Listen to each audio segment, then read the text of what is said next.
Anong mensahe ang kailangang marinig ng mga Aries sa buong buwan ng October 2024? Pwedeng nangyayari na to o mangyayari pa lang. Kung hindi man para sa inyo, itong magiging reading baka para sa someone na malapit sa inyo o someone na kakilala niyo mismo.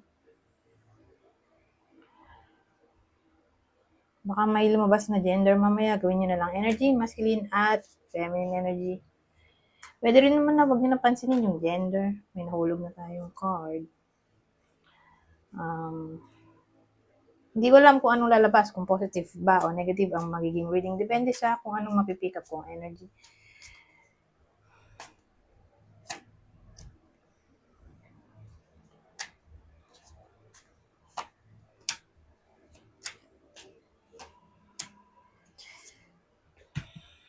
Ano kaya to?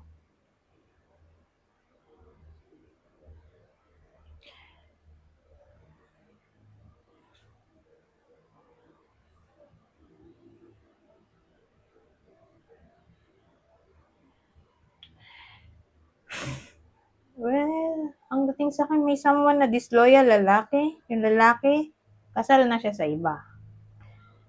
Okay, in a relationship sila ito magkarelasyon. Ito yung kabit. Kasal siya sa iba. Dito yung kabit. So, ang dating, di siya masaya sa sitwasyon niya. Kasi nga, syempre kabit siya. Nakikihati siya ng atensyon. Ayaw niya ng ganon. Kahit sino naman. Dahil gusto ng lahat na 100% yung attention, pagmamahal, wala kang kaagaw. Diba? Ngayon, itong lalaki, masaya naman sa relasyon nila, kaya lang for some reason, siguro, nanawa na yung babae. Dahil nga, sa ganong sitwasyon na patago. Okay? Kaya lang, wala naman siya magawa dahil kasal nga sa iba tong lalaki. Okay? So, dahil sad nga siya, at wala rin naman siyang magawa sa sitwasyon na kasal nga ang jowa niya. Parang tinatanggap na lang niya dito na wala siyang magagawa, kundi tanggapin na lang talaga at mag-move on na lang para hindi siya ma-stuck sa negative feelings na nararamdaman niya dito.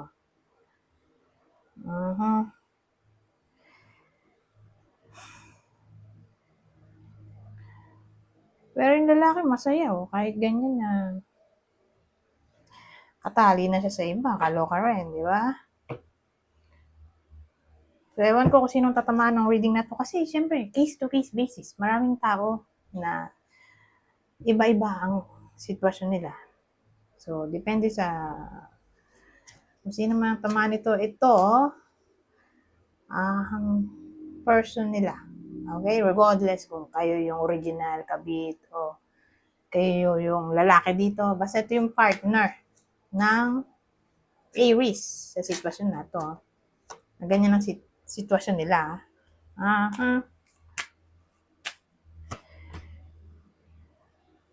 So, parehong Virgo Ito yung asawa niya Nandito na. Asawa nito Hindi nga rin masaya yung asawa niya sa sitwasyon. Siguro kinukutuban na siya o may awareness na siya, nakakakita na siya ng red flag, depende. O baka alam na niya talaga, kaya bumaliktad to. Parang naging insecure na siya dito. Ayun jealous May jealous tayo dito So kung alam na niya, ayun, jealous. Jealous siya. Siyempre, kahit sino naman, di ba? Pero, willing pa rin i-work out yung connection nitong babae kasi makatabi sila. Hindi pa naman siya ready mag-give up. Kasi nga, gusto niya pa mag-try again o i-work out pa. Pero again, ulitin ko, ang sign parehas na Virgo. Yung person dito ng Aries. Anyways, kung hindi nag-resonate sa inyo yan, di po na tayo sa ibang deck. Okay, dahil rumble naman to. So, kung hindi kayo maka-resonate, ito, baka maka-resonate na kayo dito.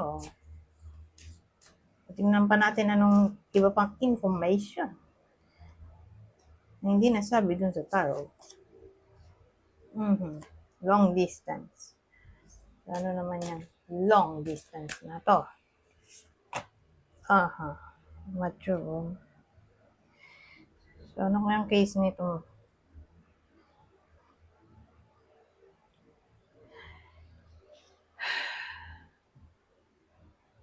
Whether dikit to dun sa tarot o hindi. Basta may someone dito probably 40 years old and above yung babae. Siya yung nasa malayong lugar. OFW siguro siya.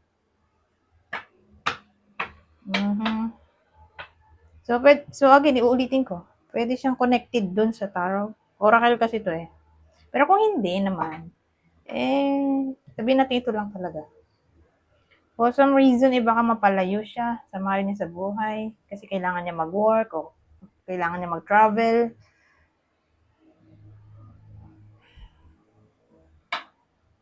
Ganun ang dating. Parang aalis siya. Punta siya sa malayong lugar. Ang babaeng to. So, ewan ko saan siya pupunta. Baka babalik siya sa hometown niya kung napalayo man ng tirahan dahil nag-asawa o nag-work. So, ganun. Pwedeng may pupuntahan siya, magulang niya, kapatid, o kaibigan. Basta magta-travel siya, pumunta siya sa malayong lugar. Ngayon, ibang senaryo. Work.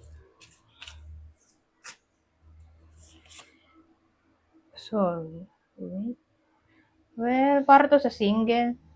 Ang dating di nila akalain na ang soulmate pala nila ay makikilala pala nila sa mismong workplace. Baka magka-develop pa ng mga magka-workmate dito sa buwan ng October 2024.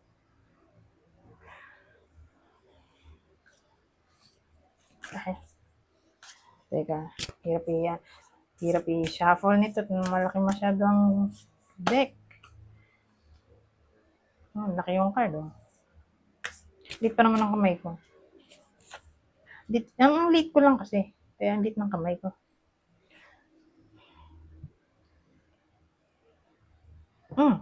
So, kanina, ito, partner kasi to eh. Kaya nga mature woman, mature man. Pero sa case na to, hindi siya magkarugtong. Okay? Ito lang talaga. Ano yan? Yung lalaki nagmula sa past life, ano yun na? Nag-travel? Time traveler?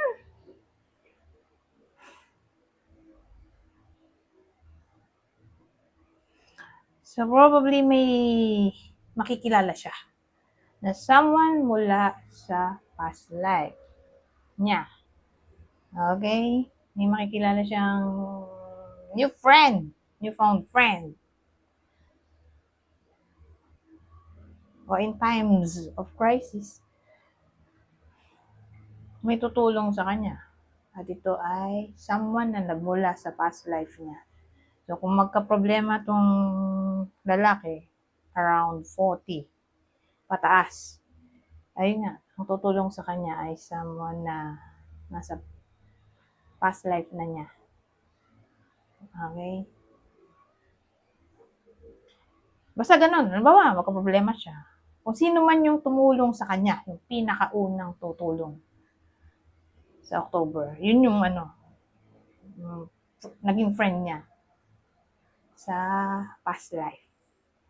Na yun nga, nag-meet sila dito sa present life kasi siguro nagkaroon ng soul contract na in times of crisis, itong past life person ay darating para tulungan tong lalaki nga.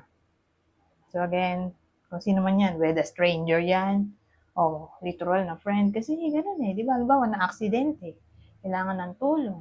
Yung unang tutulong yun. Ganyan. Example lang naman yun.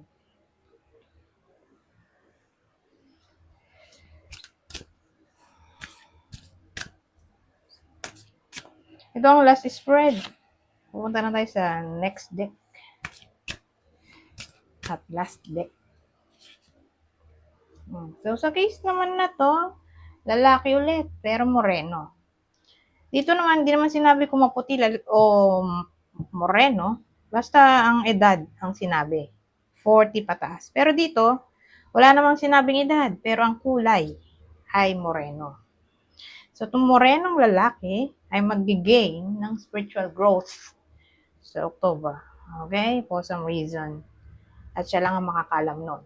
Siyempre. Dahil siya yung kukondak na itong spiritual growth para sa sarili niya. So, punta na tayo dito sa last deck. Ano pang mensahe ang masasabi nito?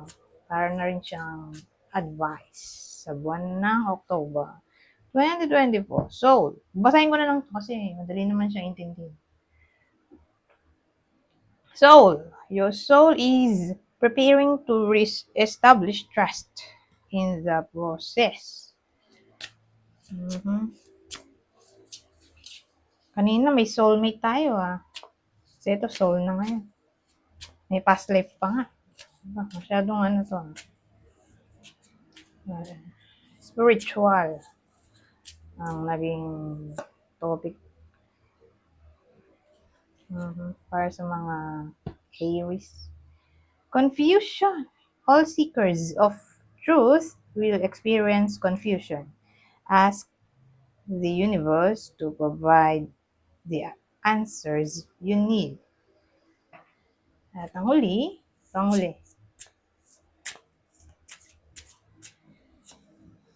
oh, past life na naman.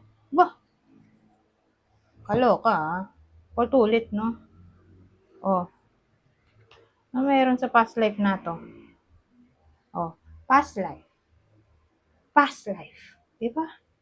Kung kanina, soulmate. Okay. Tapos ito, spiritual growth. Anyari.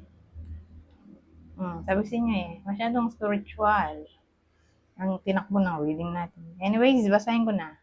Past life, we reunite with our loved ones over and over in different lives. So, yun pala yun. Baka loved one to. Sa past life, yung tutulong sa iba sa inyo, di ba? Yung sa lalaki na 40 patas. In times of crisis. Kaya pala ganun. Bigla na lang susulpot kasi loved one niya yun. So, malamang baka magulang niya yun. Sa past life, kapatid. O, ewan ko. Someone naka-close sa past life. Anyways, hanggang dito na lang. Goodbye po. Now.